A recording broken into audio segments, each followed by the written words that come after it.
Mhuri yeZimbabwe aiwa pazoshata manje.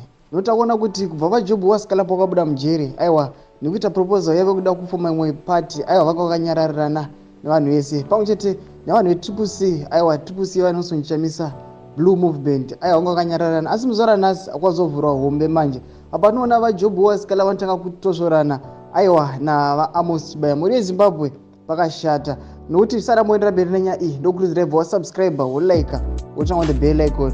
Tiramboshana mabhidza ndokupa pano paZim News Live.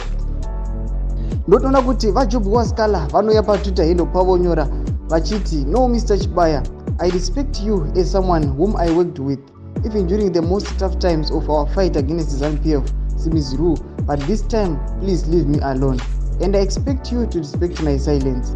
I'm not kinda-getting politician, only time will tell.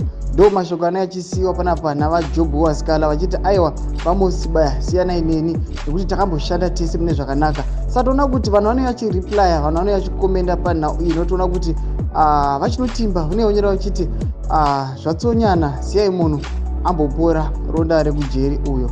Vamwe vanenge vachiti it's serious warning, anobva aseka oti Job anorova uyo. Chibaya please nyarara hako unorova, Job akamborova gwizai.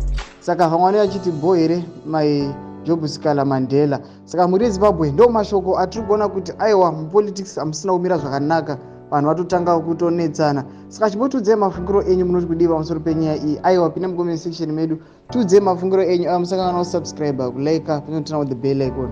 Tirambochana mabhidza ndokupa pano paZim News Live.